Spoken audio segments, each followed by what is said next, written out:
whether it be for studies or for other opportunities. And for that, today we have a speaker who is experiencing that life herself at the moment. So I'd like to go over a few basic rules. So first, the speaker will be presenting her piece, after which we will open the panel to a general questioning or discussion session. And during that time, whoever wants to speak or who wants to ask questions can unmute their mic and address the speaker themselves. Make sure to introduce yourselves. You can also put in the questions into the chat box, but even there, you have to make sure to put in your names next to it so we know who is asking. And so, other than that, without further ado, I'd like to call upon Andrea to introduce our speaker for today. Thank you. Am I audible? Yes, you are, Andrea. Good evening, everybody. I find immense pleasure in introducing our very own ex-Zoophite, Merlyn James, who is currently pursuing her master's in biotechnology and bioinformatics at the Latrobe University, Melbourne, Australia. We would really like to thank you for taking your time out of your busy schedule to be here today. We hope everybody present here would be able to seek a little guidance and imbibe something from your thoughts. Thank you. I request Merlyn James to take over. Thank you, Andrea, for your kind words. So without further ado, let me just start sharing my screen. I've not much to present to you guys, but I'll give you a... Can you see the screen now? It's visible. Yeah, is it visible? Yes. Yeah. Yes, it's visible. All right then. Okay, so I came to Australia in 2019, and before I came to Australia, as they said, I was a Zoophite, and then I started my career in clinical research, just a diploma course in clinical research for 1 year and just a bit of placement as well. And during this time, I thought I would come to Australia. It wasn't like I wanted to come or something like that, but I wanted to be abroad. That's the main point that I had. But I did not choose to go to Australia. I was having a lot of different, different countries in mind, especially New Zealand. New Zealand is really good. Germany. So for those who are much into research, who would like to do a lot of research work in your life, I would suggest that Germany is a really, really good place if you are, if you are very good at your academics, if you have a research paper, if you have publications on your name. I would rather suggest you not to come to Australia, but go to Germany, because they give you scholarships and everything is completely free if you have the scholarship, and you don't have to suffer like me to go to work every day, because in Australia we need to have a work, otherwise you cannot survive here. The cost is too high. So let me first tell you what the first thing that you have to do is decide on a course. You might get a lot of so in Australia itself, you can hear a lot of courses, and some of them really doesn't give you a good job.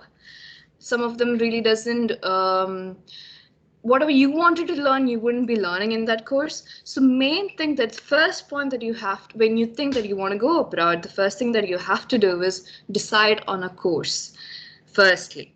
So I decided on doing bioinformatics and biotechnology because I was already doing biotechnology in my bachelor's and I wanted to pursue it further. And bioinformatics is a field right now which is blooming. So I thought, why not? Why not take it? And that's how I got into bioinformatics and biotechnology. But for people who like zoology more, you would rather go into something like that.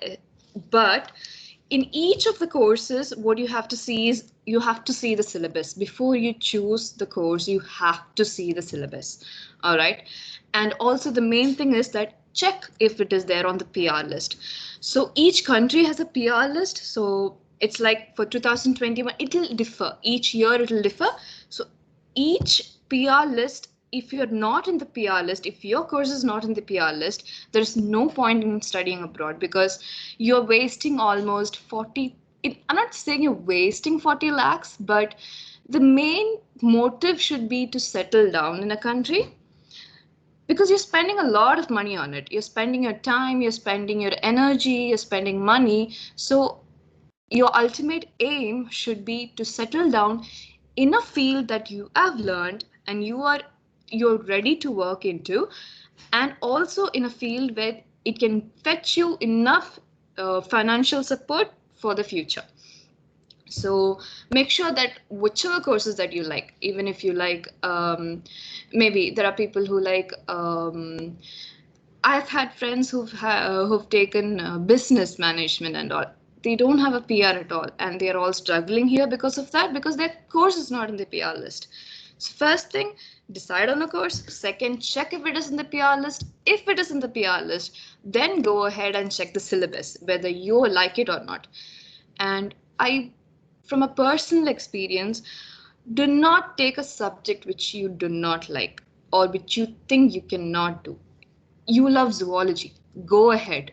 Don't think if it is good for your future or not. Just go ahead and do it, because if you are interested in it, you will pursue it and you will get good marks and you will reach a level where you can, say that, okay, this is what I have done. But if you take a subject which you don't like at all, or which is, oh, there is good career options, but I don't like it, you will not pursue it much. You will feel demotivated at times. You will feel suffocated. You will feel, what do you say? You will feel like that's not what you would have done. That's not what you should have taken. So that's the second thing. And coming next is choose your university carefully. So depending on your course, and in Australia I feel like there are four main universities, and one of the best university that if you could get into is the University of Melbourne. They have good scholarships, they have very good faculty, they have good research going on at the moment, and it's a really good go if you are interested in biotechnology, or if you're interested in human science or health science or anything related to that, related to a research field. Then Monash is also one of the good universities in Australia. I am currently pursuing my master's in Latrobe University. So talking about Latrobe is, as a Zoophite, you wouldn't say that you wouldn't like it much because of its teachers. Its faculty is not that. It's not like Joseph's. We had faculty where we could speak to the teachers, no matter how much we didn't know. Also, we could speak to them. Here, everybody is busy. First thing, everybody has their research work going on. Everybody is each one of them has a student under them, like a PhD student or a master's student under them. So each and every one of them is busy. Like whoever is doing research in Latrobe, I feel like they're all way too busy for our questions, or for our, if you have a doubt, you can't just go into the cabin and say, see, I have a doubt. No, you can't do that. You need to book appointments. You need to and you need to have specific. You can't just barge in and say small doubts. Also, it doesn't work like that here. And also in Latrobe, what I found out is that so when you compare, I'm not comparing it to Joseph, but when you compare the education in India to the education abroad, in India you learn a lot. Like you mug up things, you learn a lot, like a lot of notes and a lot of reading to do and all. In abroad, or in Australia as such, you do things. You are mainly in the lab. You work out experiments. So in my, like, those who have done biotechnology would know Western blots and SDS page and all. In Joseph's, you would know that you just do it once, you learn it, you learn the methods, you learn all those things. But here, we do it every single day. We do it like, right now, if you ask me in my sleep also, I'll know what to tell you. That's the main, I think it's a good thing about coming to abroad. A good thing about studying abroad is you'll get the experience of what you've learned, all your bachelors, whatever you learned, you can work it out. You can apply it to your daily life, like apply it to your research as well. So that's one of the good things in studying in a university like this. And second thing is that they have a lot of fun. So you have a research idea, you have something unique that you want to present or you want to propose, you can go ahead, you can give it to the mentor, they'll have a review, they'll pass it on to other mentors, they'll have a review again, and then if they like your project or if they like whatever you are whatever you feel like doing, they'll take you. They really don't bother if we can, they'll check the fund firstly, but if they like your project, they will help you out. That is something that I've learned coming here, because I have a friend of mine who, she did not do her master's, she directly went to her PhD, and she's currently doing her PhD in RMIT. So she first did her bachelor's back in India, and what she did was, by the time she finished her bachelor's, she already had 2 publications at her hand. And after her publications, she directly sent to the university, to a mentor, a research proposal. And after going through several reviews, they liked the research proposal and they took her to PhD. So it's not like you have to have a master's to go and do a PhD, because here what people usually do is, here they have 3 years bachelor's and 1 year honors, and then they directly go into PhD. They don't do masters at all here. So if you are a person who are interested in going into a research field, if you're a person who likes academia a lot, I would suggest that do not waste time on masters. And the good thing about PhD is they'll fund you. They'll fund for your education, they'll fund for your expenses, and you don't have to pay a penny, which is really, really important, because if you're coming as a master's student to Australia, maybe you might take a loan and you might come, or you might be finances from the family maybe, but almost it takes around 40 lakhs, okay? And coming here and your expenses are going to be really huge, that you cannot expect your parents to send money to you. So in that scenario, doing a master's by research is not at all a good idea, because you need to give time to your research. You need to be there in the lab from 9 to 5. So I would suggest to people who are interested in research, or people who are interested in finding something out new, please publish at least 1 paper, at least 2 papers. Publish it by the time you finish your bachelor's, or by the time you do a diploma, do something and publish papers. Like, it's very important. And if you can fit into a PhD program in Australia, your life is set. I can guarantee you that, because 3 years of PhD and you will get jobs you can get jobs in our college itself. Like, Latrobe University gives jobs to their own alumni. RMIT gives jobs to their own alumni. So your future is set if you want to go into a path like that. All right. Now, coming to the next slide. All right then. So I was talking about the courses, right? So currently we have PR for these many options. Healthcare. In healthcare, nursing is one of the things that, I know you're not interested in nursing, but as a general view, I'm telling, nursing is something that you get PR here for. IT, teaching, agriculture, business analyst, and social worker. All of these have currently are very high in demand, I would say. The Australian government and Australian, they need these people in these particular fields. So that is why I have mentioned all these.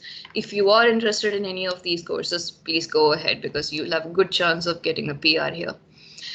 And yeah, coming to Masters of Biotechnology and Bioinformatics, which I am learning right now. So the jobs that you can go for is academia and research assistant, as you would know. And there is also one more thing. So this is where I made a mistake. If I knew that there is going to be a 1 year full of research and only lab work, I would have taken biotechnology management.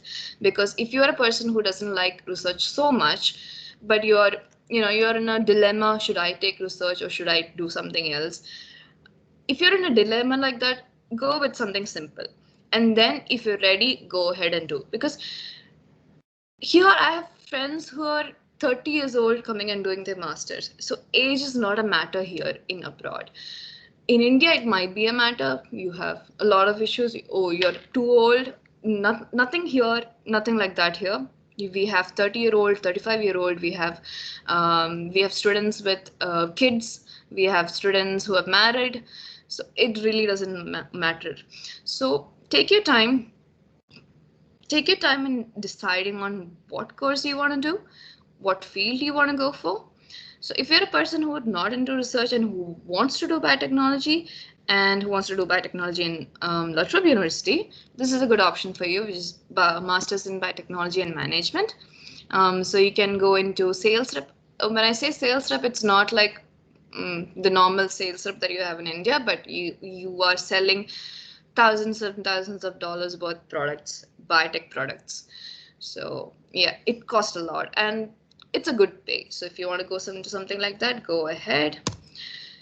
And yeah, choose your campus and university wisely. So as I told you, check what the researchers are doing, check what the mentors in that university is doing.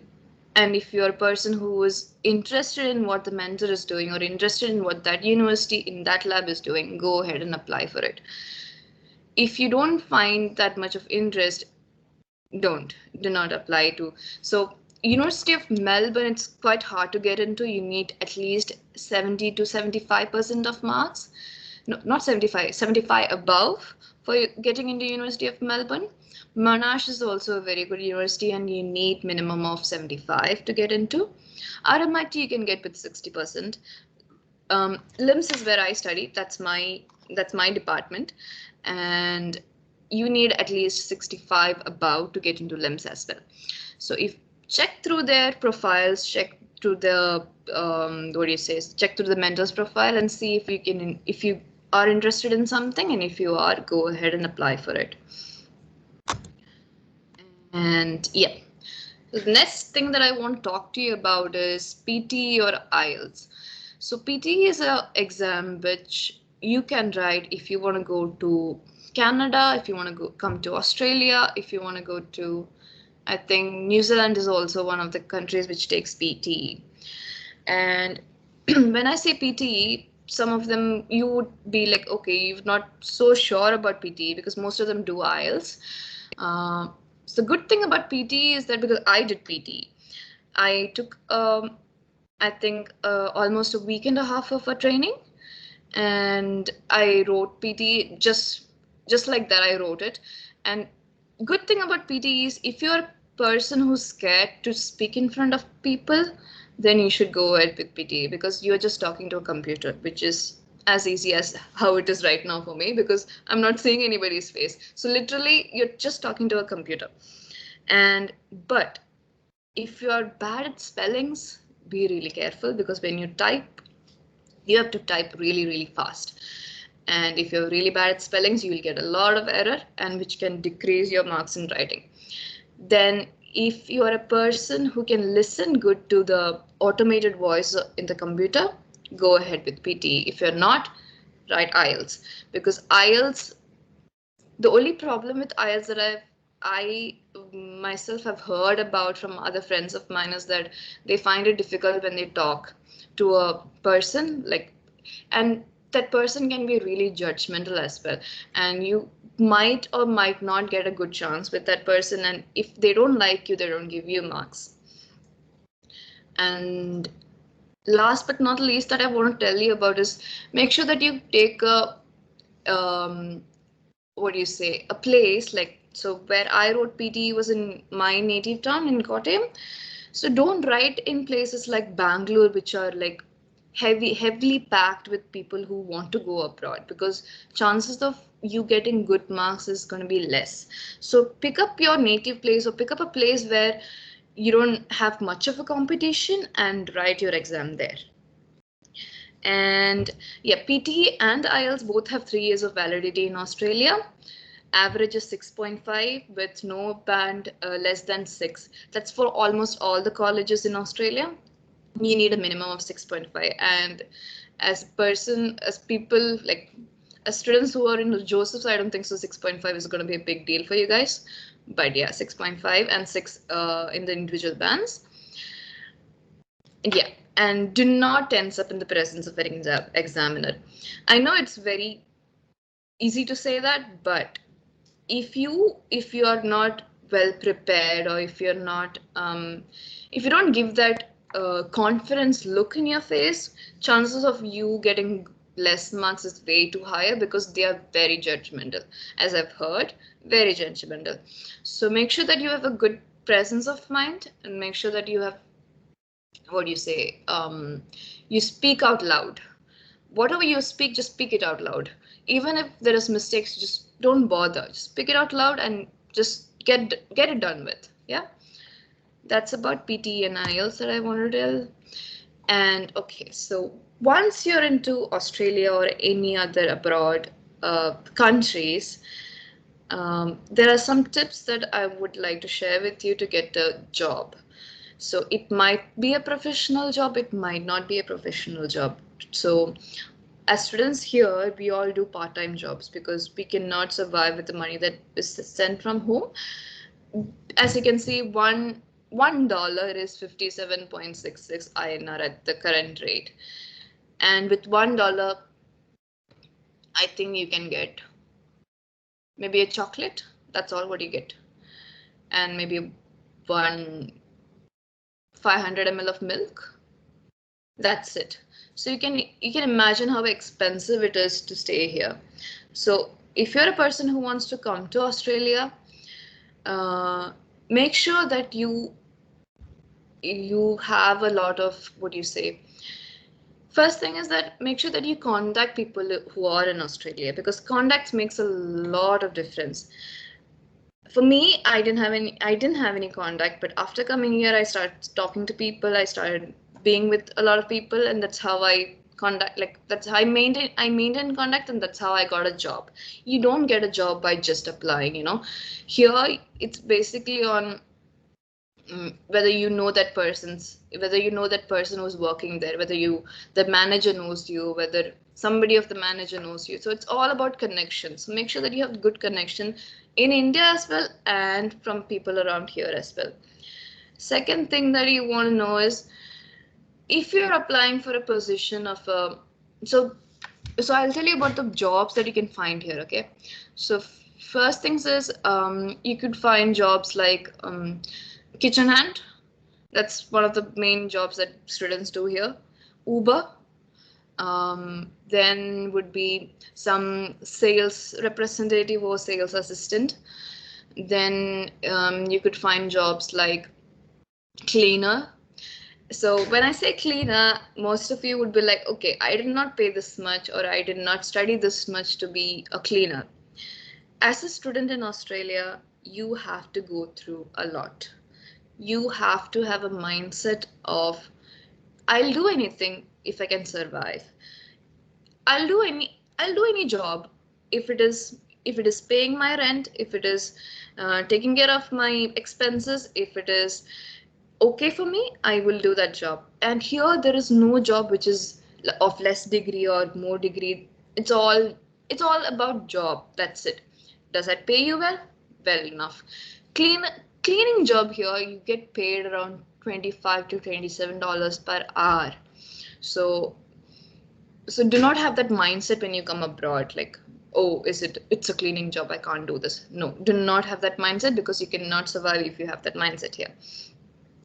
So according to all these roles, when you prepare your CV, make sure that your CV is different. So you can't say an experience about working in as a kitchen hand when you are applying it to some sales representative job.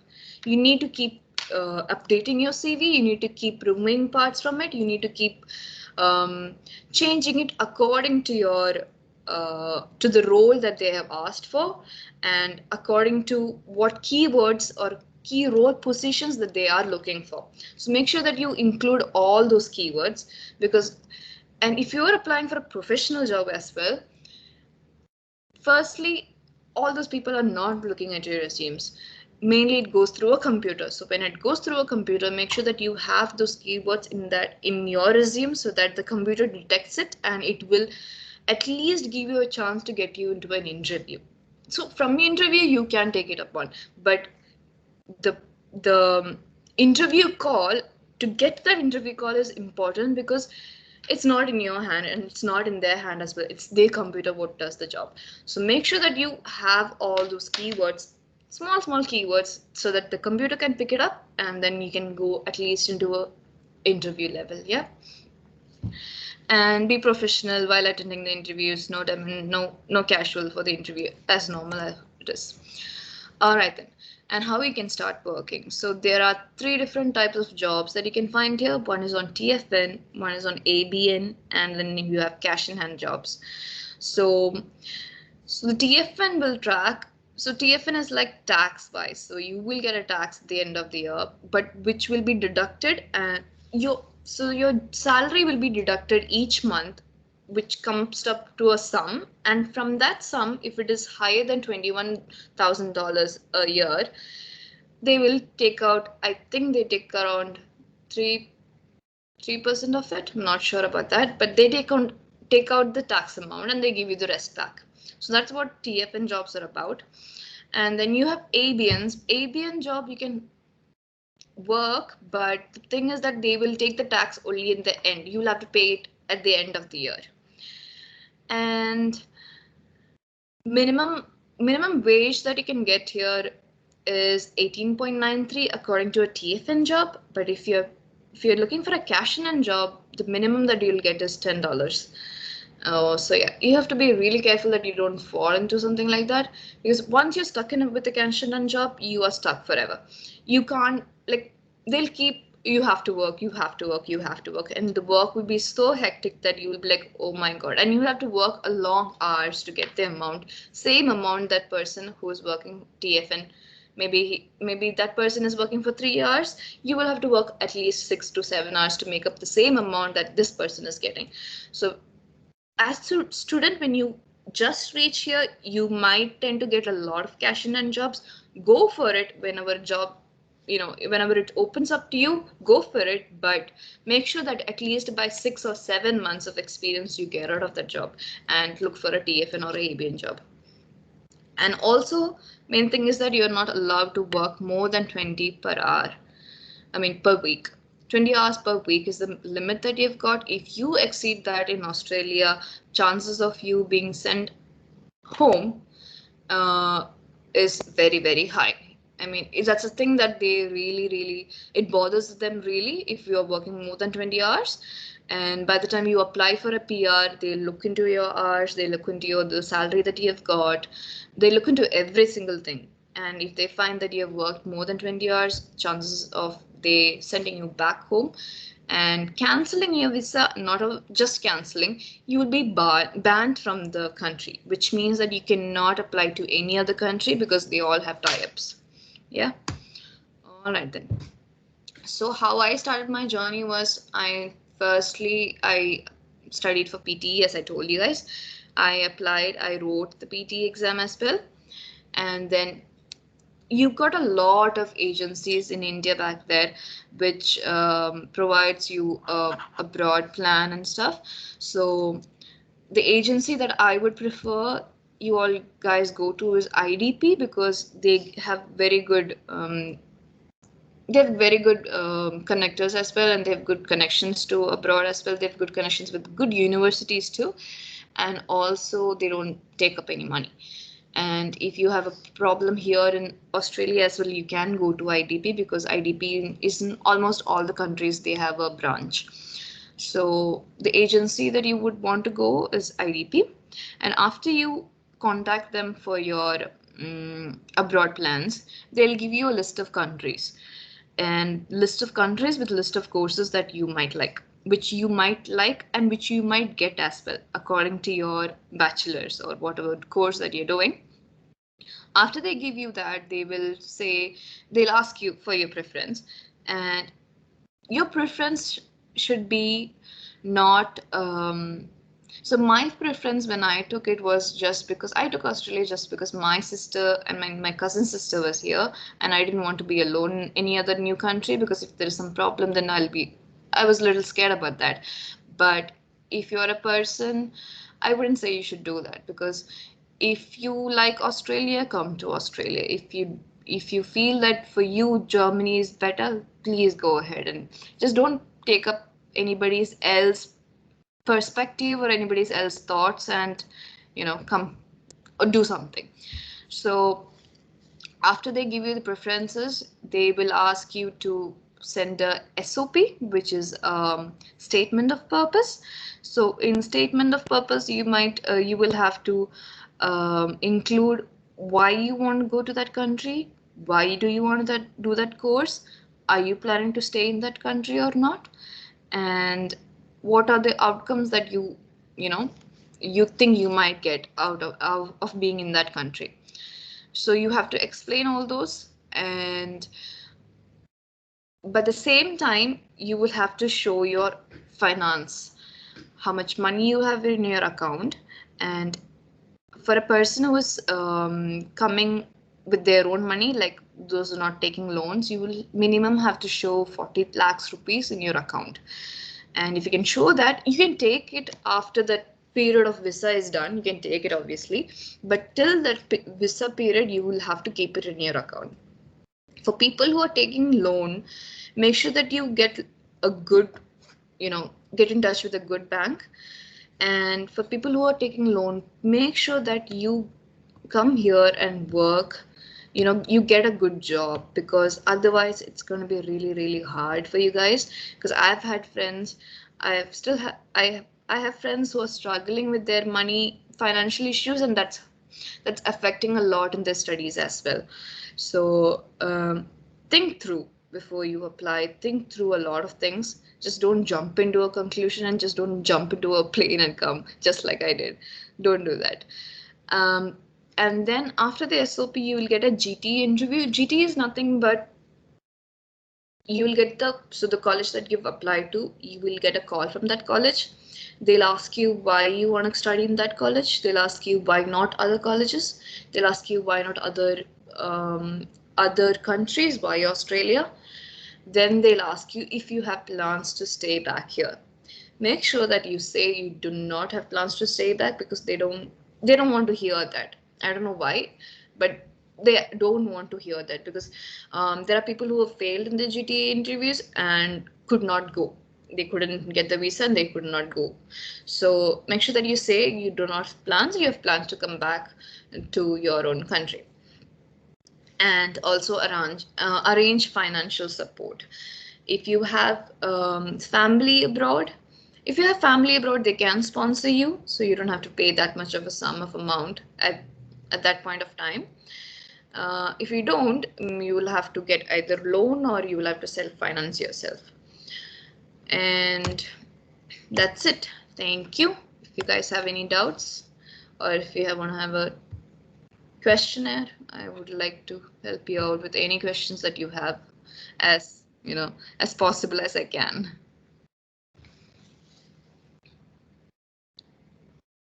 So anybody who might have a question or who might want to discuss something, please unmute your mic and address the speaker and introduce yourself as well. You can even put your questions in the chat box if you feel like doing so.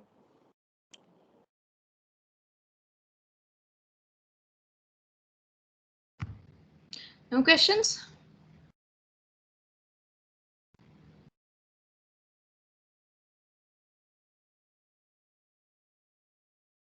Guys, if you want to just, it's a normal chat, okay? Even I am an ex-student of Joseph, so I know how it is, and I know that we usually don't feel like talking to anybody. But if you have a genuine doubt, or if you want to talk about something, I'm here. I can, as possible as I can, I will help you out. So go ahead. There are some questions in the chat box, actually. A few have been put up already. Again, please remember to introduce yourself even in the chat box. Ma'am, why have you chosen, ma'am? Okay. Why have you chosen abroad? Why can't India? Did you find any lack of opportunities here? Basha. All right. Why not India? See, first thing, why not India is mainly because of the opportunities that you get in India. You don't get much, firstly. Secondly, the amount of, okay, I'll give you a scenario. I am right now currently working as sales representative. That's like in India, that's one of the least job, right? But the amount of money that I can make here by right now is huge as compared to India. So in India, even if you do a PhD, you have a lot of experience, you have a lot of publications also.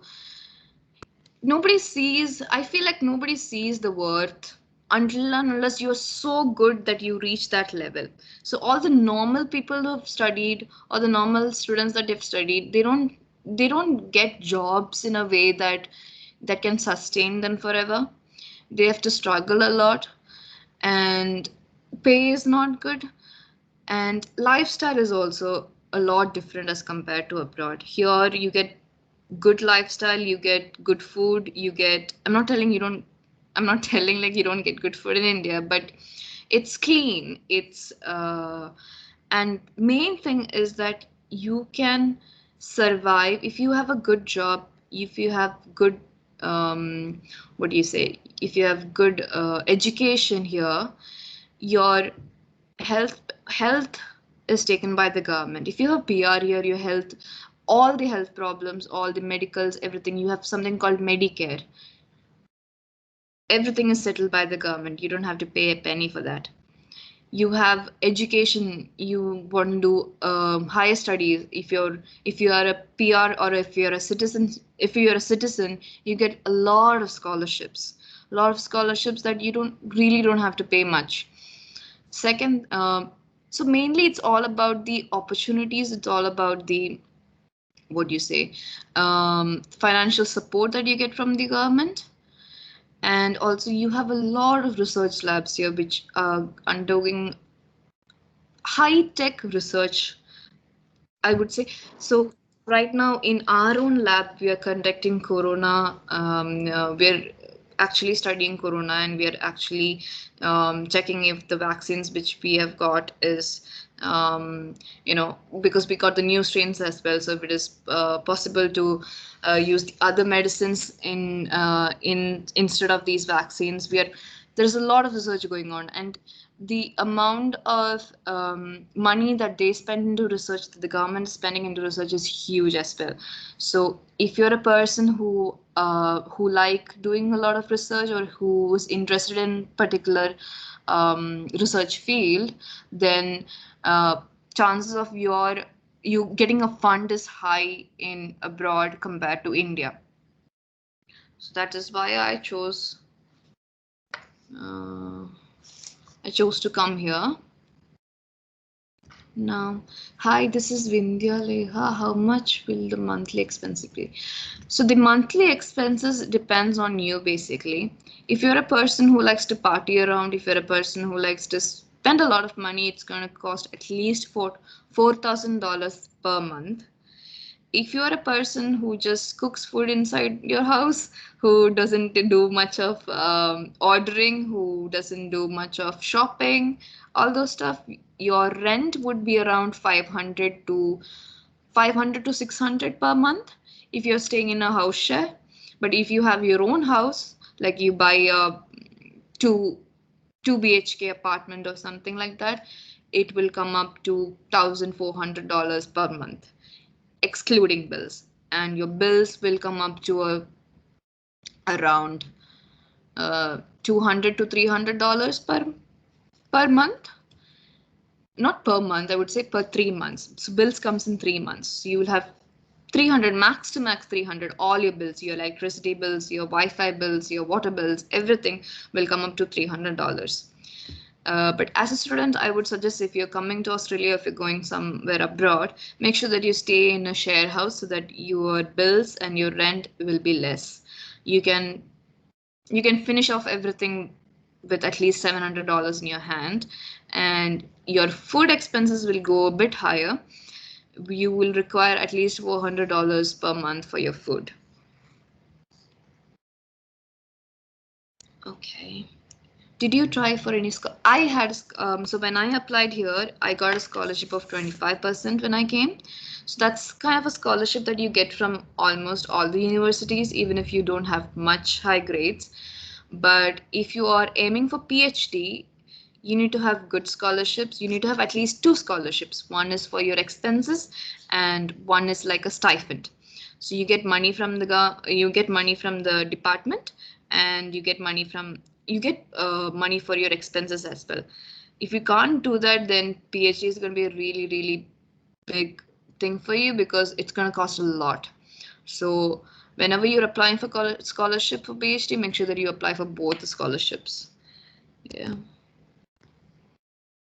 Hi, this is Akila. I'm currently doing a credit course in clinical research and data management. So I want to know what are the opportunities with this field in India as well as abroad. Mainly, I want to know while doing my BSc. I do want a part-time which should be online in data management since we do SAS programming and all. Oh, you do SAS as well. Okay, that's good. So clinical research in India is really booming at the moment. That's what I got to know, and that's why I did that course as well. So you have companies like I forgot the name, sorry. Anyway, there are some companies which will give you internships as such. So if you are planning to go into some courses like that, make sure that you have at least 1 year of internship in any of these, so that any of the companies get a 1 year internship and then apply for abroad. At least you have to have minimum 2 years or 1 year of experience in that field when you apply abroad. And clinical research in Australia is really good at the moment.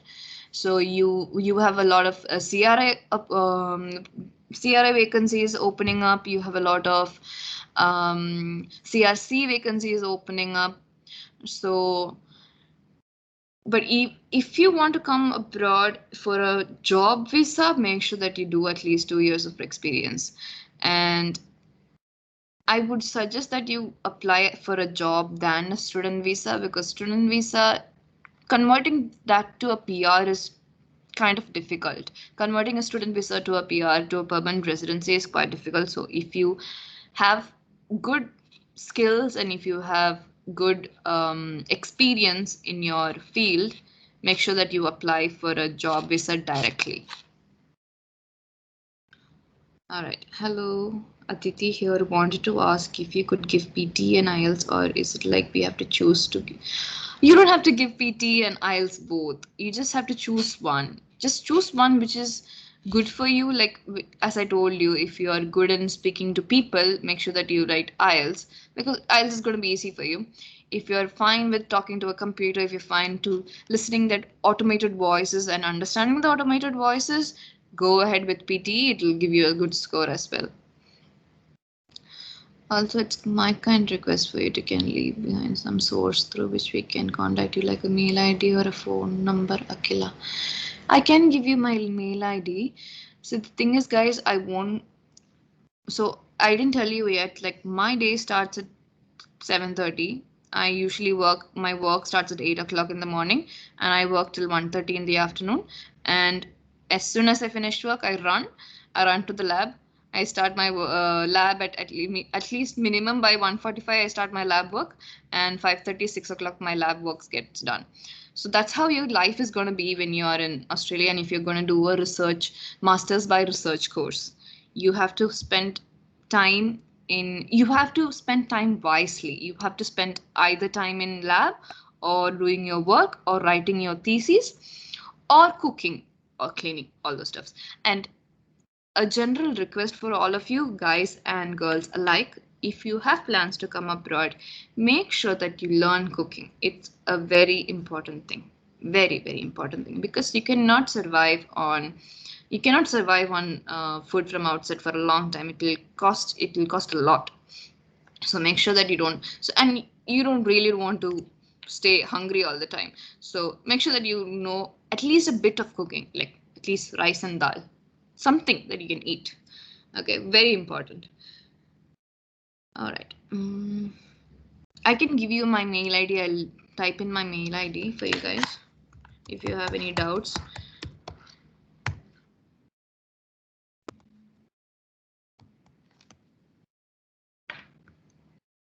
Right, that's my main ID. Hi, this is Neha. Can you please tell me about GMAT and how to avail scholarships, please? How many exams one could give?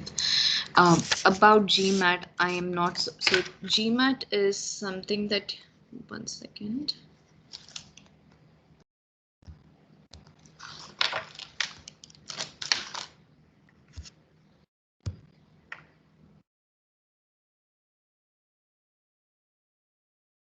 Why am I not able to see the previous messages?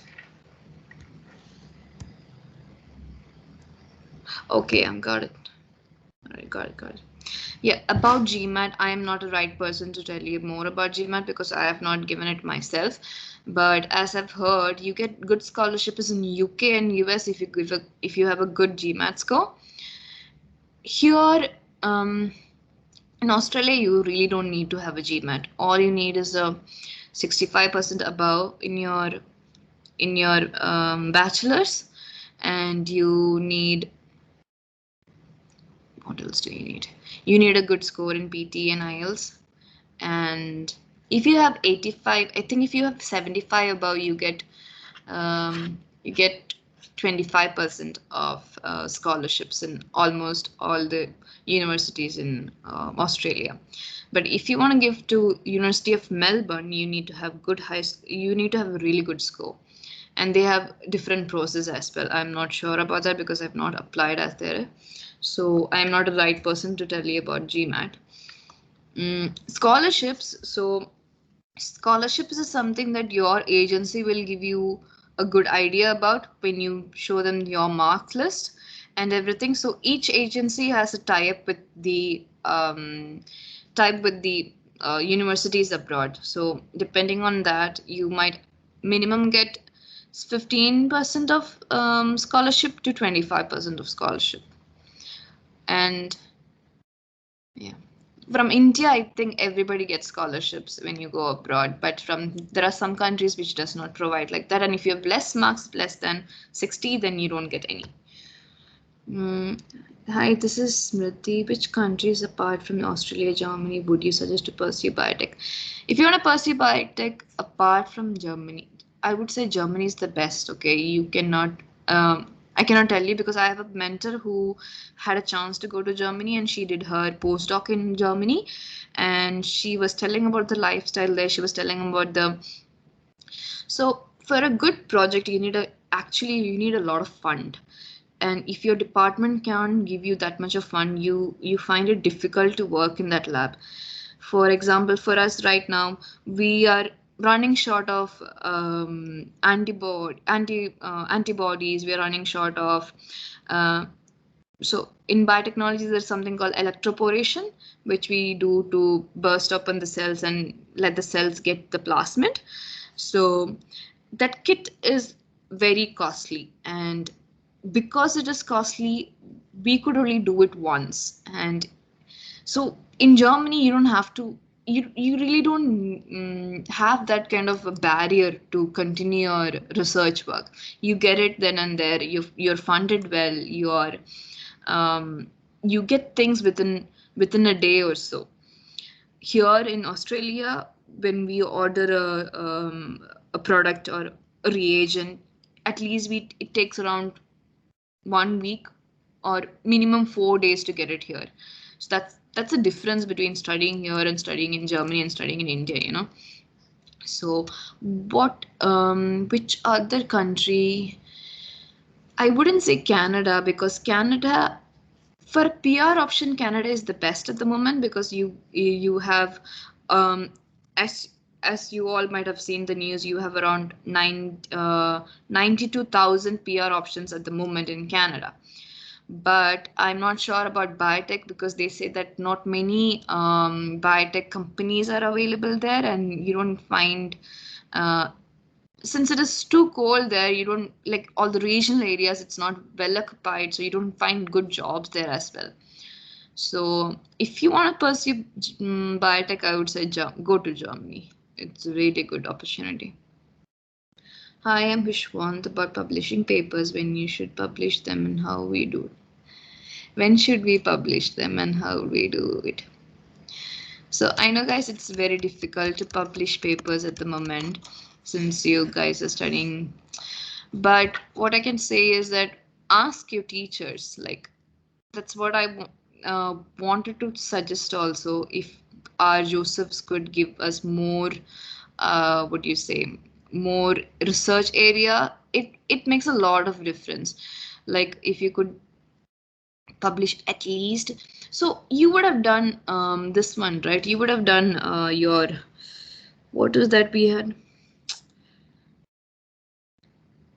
there's a project for you guys, right, in the last semester of your bachelor's. Term paper. You're talking about the term paper. Yeah, term paper. So ask your mentors if you can, take up a pretty good, what do you say, pretty good research work or pretty good topic. And if you can extend that a little bit, and if you can, might not be like a very big research paper with a lot of research materials and methods. No, at least something. Like when you're doing your bachelor's, make sure that you have something or the other to publish in. You don't need to publish in very hi-fi journals or anything. Just small articles with small journals also is fine. It makes it makes your CV a little more better. So, and if you're just completing your bachelor's, try. So I have friends here who've completed their masters from India, and they're coming and doing another masters again so that they can pursue a PhD here, because you can't directly get a PhD here without any publications or without any at least minimum is 2 publications, and you need to have a good research proposal as well. So if you could find colleges back in India which can help you out in publications, or which can give you a 1-year internship maybe, and that can lead into a publication, just go ahead with it and then only come to Australia. Don't jump in. That's all what I want to know. Do not jump in saying that my time is over, or saying that, oh, I need to be here at this point of time. No. Make sure that you do everything, whatever you can do there back in India, and then come here. And also, I forgot to tell you guys, get your driving license if you are coming abroad. Do not come without a driving license. It will be a mess. Okay. So, ma'am, what about Germany as abroad? Will it be up to financial weak student as they are paying scholarship? Will it be compensatory every? Will it be compensatory every spending like their shelter?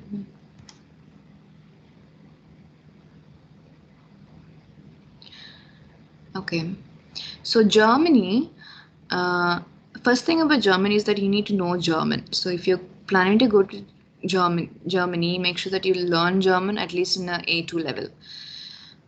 And yes, you get, I don't think so you can get your shelter and food-wise expenses by the government, but you do get your entire tuition fees is covered by the government if you're having a good scholarship.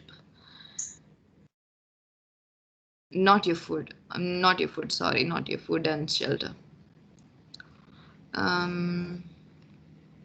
IDP is the agency you fell for. Yeah, IDP is one of the agencies which are good in sending almost to all the countries. And you have IDPs, what do you say? You have IDPs outlets all over. Like in Australia also we have IDP here. So if you have any problems, you can contact them directly. And so if anybody is from Kerala, I'm not sure, because I'm from Kerala and I took agency from Kerala itself. So I know there's something called Santa Monica. I wouldn't say they're really good, not that good, because you have to do all the work. You have to send in papers, you have to keep asking them, is that required, is this required? So I think IDP is the best. As I've heard, IDP is the best. Do you have any idea about studying in UK? I just know UK is really expensive, much expensive compared to Australia. And one of our seniors is studying there.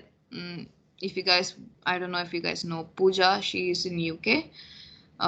As per her thing, she said that it's little difficult to find jobs, part-time jobs, and there are some rules like you can't work anywhere else other than your campus. There is something like that in UK, I guess. So I'm not sure about it, but give it like maybe you can ask somebody who's studying there, but it's pretty expensive.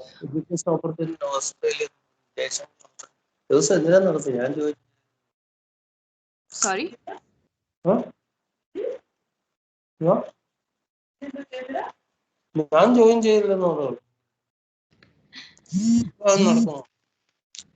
Hello? Proceed, Merlyn. I think somebody has kept the mic on.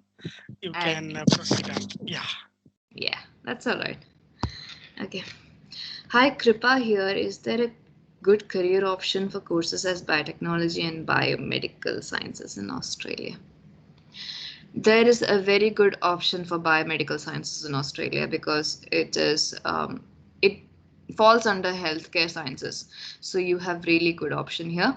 PR options as well. And so career wise, what I want to tell you guys is that as just like in India, right now, okay, there are more than 50 students who are studying the same course, right? So when you all pass out, you're all going to apply for jobs, or you're going to apply for some higher studies. Imagine that you have done a higher studies and you're applying for jobs. So everybody will take the best. The best will stand in the front. So even if you're not the best, make sure that you have something to give to the the company. So if you're applying for a clinical research job, just maybe have 1 year of experience in that, like just a placement, like just an internship kind, or something to give to that company so that they will hire you, because it is way too difficult to get jobs at the moment, and with the COVID crisis going on, it is even more worse at the moment. So always try to write more papers, publish more papers, then do a lot of, there are courses on LinkedIn that you guys can do. There are courses online which is free, absolutely free, which you can do, and you can excel in that skill or something. So many courses which are absolutely free. So if you guys have time in your hand, once you step abroad, you don't get time to do anything. Your whole day goes just by working or being in the lab or studying or sending assignments or writing your thesis paper. So when you guys have time, especially when this is Corona stage, make sure that you go into LinkedIn, go for courses, see courses, apply for it, get a certificate, make that certificate valid by attaching it, like do an internship. If you imagine that you've done a clinical research course, do an internship on that, just maybe for 3 months. That's okay, just do it for 3 months. Learn what you're doing, like learn what you need to be there. Like for example, for those who have studied biotech, we all would have done Western blot there, right? When I was in Joseph's, when I did first time Western blot, I never knew what was there, what happened also. I never bothered to look into much more as well. But coming here and doing a Western blot for how many times, I have no idea. So when you get a new technique, make sure that you guys know what it is, like know how you can read the protocols properly, read it, reread it, understand each and every single line. If it is telling to keep it for 15 minutes, make sure that you keep it only for 15 minutes. Do not deviate from the protocols. So whatever you learn right now, make sure that you learn it. Do not just, like, even I was in that state. Oh, lectures are happening, let the teacher speak, let the teacher speak. But you don't get anything inside. So it's waste, yeah. It's completely waste. If you are liking the subject that you're doing right now, continue learning, pursue it. If you do not like the subject that you're not doing, stop it. It's useless to go ahead it. It's really useless. You're not liking it anyways. You're not learning. You don't have plans to learn it also. Then why are you doing it? Why are you wasting your time when you can do a lot of other things that you actually like? So it's all about you, how you take up things. And you might think that you have a lot of time to learn a lot of things. Yes, you do. But since we are in the society where we don't get much time to do all of this stuff, especially when you're in India, you are like, okay, 21, you need to finish your master's. 24, you need to do a PhD. 25, you need to get married. So, like, all those time restrictions, if you like to go ahead with it, go ahead with it. If you're a person, no, I don't want to do it like that. I want to take some time off. Take some time off. If you want to do something else, go ahead and do that. You can do. I told you, right? There are 30-year-old people. There are pregnant ladies who are still coming to a lab and doing the work in the lab. So age is not a limit, nor is nothing is the limit. But whatever you do it with your heart. Do it with the mind that, oh my god, I love this subject, I want to be in that subject, I want to do it. So that's the main thing that I have learned in these few years. And what i I wish that somebody would have told me before. If somebody would have told me a lot of things a long time ago, this is not how I would have wanted my life to go. So whichever course you're taking, see, internet is there are so much of information. You get so much information. You take up a video, you get a lot of information as well. Read, read, read, reread, and then if you are up to it, go for it. If you're not sure of it, it's okay. Take a year break off. It's okay. It's all right. Do some internship by the time, or write some papers, or read some papers. Do whatever you want to do. Next year, be prepared. Okay, this is what I have to do. This much scholarship I should get. This much money I should make. And do not waste your time, guys. Here, coming here, and we are taking a part-time job. I have not seen any of my friends back in India doing a part-time jobs. None of them. Even I didn't do any part-time job. But it all makes a difference. When you have some experience in your CV, it actually makes a lot of difference. And join all the teams. You have NSA team here. Be a volunteer. Talk to people. Talk to doctors who come for career guidance. Talk to people who come for webinar series. Talk to, what do you say? We had a lot, when I was in Joseph's, we had a lot of seminars going on in the auditorium. We used to talk to all of them, but we were shy back then that we didn't ask them, okay, why did you take this subject? Why did you like this? We never asked them anything. But next time you see a professor or somebody from a higher level who's coming to your university or your college, make sure you ask them what made them get here, how did they do it, how did they change their there are people who change their careers as well.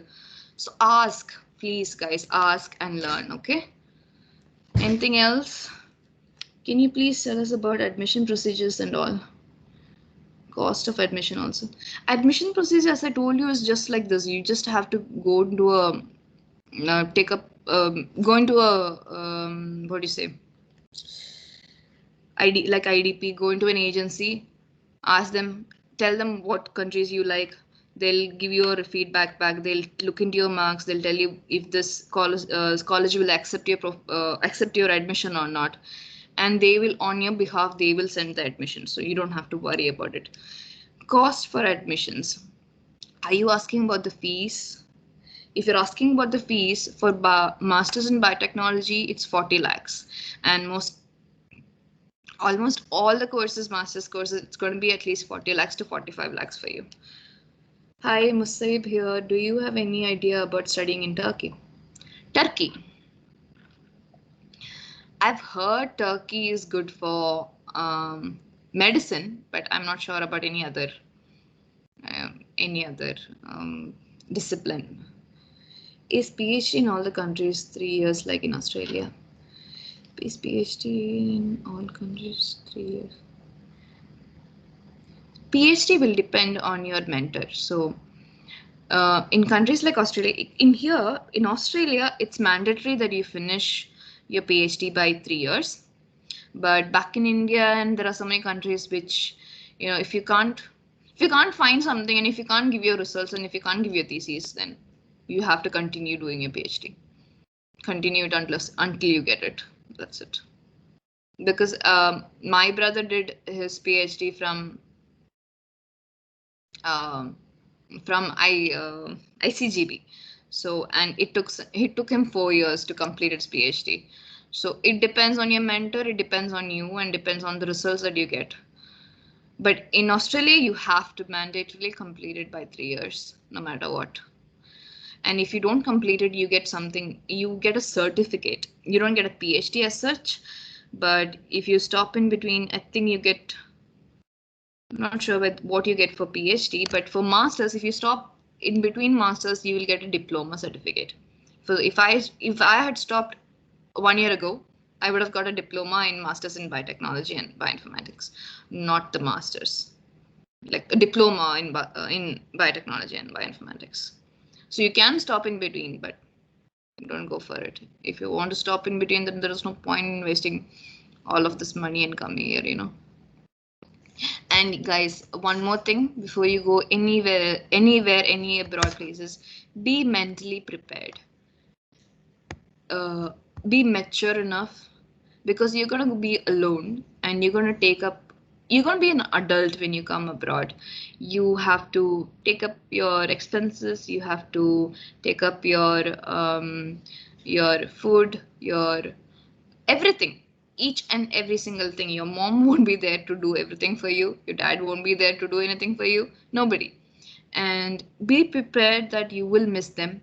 You will miss them a lot. You will miss your friends a lot. You will miss the country a lot. You will miss India a lot. I guarantee you will miss India a lot when you come here, in a good way, but you have to be mentally prepared for it. And once you step in, make sure that you don't go back, because it's not worth it. I have had so many people who've come in just for 2 to 3 months and they go off because they can't stay. They can't take up the mental pressure. They can't take up the struggles. They can't take up the fact that they have to work in a cleaning job. They can't take up a lot of things. So if you have that much of a vision to go abroad and have a better future or better life, then make sure that you stick on to it, no matter what happens. Stick on to it, just finish it. And then after you get a PR, you can go anywhere you want. You really don't have to bother that you have to be in Australia itself. If you want to go to India, go and work in India. No, nobody really cares a lot. So unless you get PR, stick on to it. It's just 4 years, 2 years of masters and 2 years of TR period. You get a TR period of 2 years that I forgot to tell you guys about. So you can work 40 hours per week in this 2 years. And that's the time when you have to find your profession related jobs. So you have to find internship for your jobs. You have to find all the professional related stuff you will do in your TR period. So that by the time you apply for PR, you have something like a experience to show them that you worked in your field. What is the duration of MSc in Australia? Like in UK, we have few 1-year PG courses. India has duration of 2 years PGs. Does it make a difference while applying for PhD? Yes, it makes a difference while applying for PhD.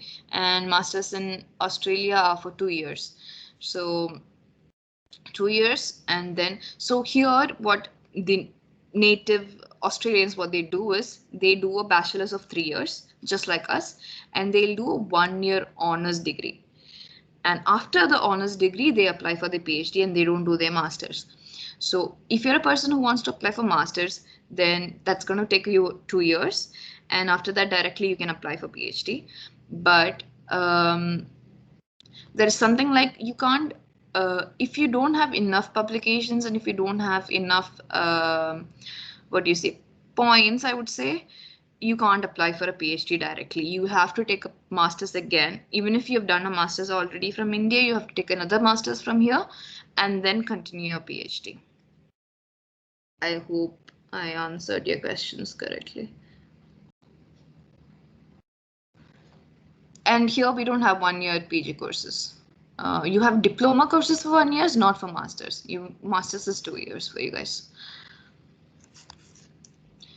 Anything else that you want to know? I think if there are any further queries, Merlyn has already put her mail ID. You can directly write to her. Is that okay, Merlyn? Is that fine with you? That's all right, sir. Okay, done. Because you have taken more and enough questions. Thank you for patiently answering them. And thank you for this good lot of information. I hope I made sense to all of you Yes. guys. I hope it was clear, or I hope at least half of your questions are answered. And if not, you can mail me. I'm happy to reply to you all your queries here. Good. Ryan, over to you and the team.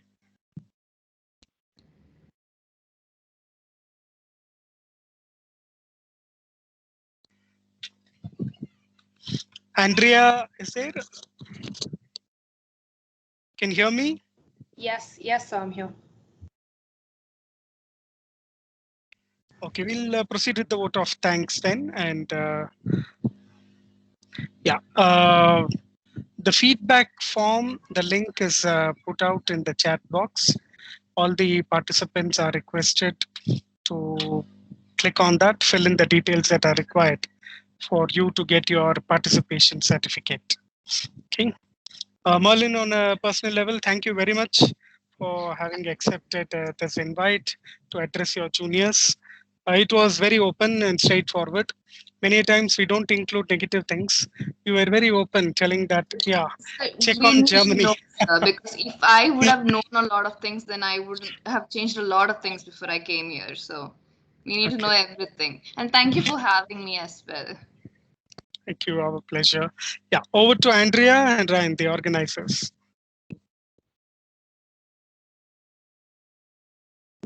Okay, good evening to all. It gives me immense pleasure to deliver the vote of thanks for today's career guidance program. First, I would like to thank our principal, Father Dr. Victor Lobo, Professor Dr. Thomas P. Zachariah, the HOD of Zoology Department, and our beloved NSA coordinator, Dr. M. Shankar, for giving us this platform and opportunity. I would like to especially thank Ms. Merlyn James, our key speaker for today, who gave us everything we needed to know about a possible future in Australia and made us just a little more prepared to take our next step forward. Thank you so much for your time and words, ma'am. Lastly, I would like to thank all my peers and the NSA volunteers who made this webinar possible. Thank you. Have a great evening. Thank you guys for having me. Thank you. And nice to see you all. Thank you, Jessica sir and Thomas sir. It's so good to see you after a long time. Thank you. Thank you for having accepted our invitation. Do be in touch. If there's anything required in future, we will get back to you. All right. That's why Sure. the program comes to an end. Thank you all and all the people participants who are there. Please attend tomorrow's national level conference on bird diversity. Thank you. Thank you, Merlyn. Thank you, Okay, everybody. good. See you. Good Good night. evening. Good night. Bye-bye. Bye-bye. Yeah.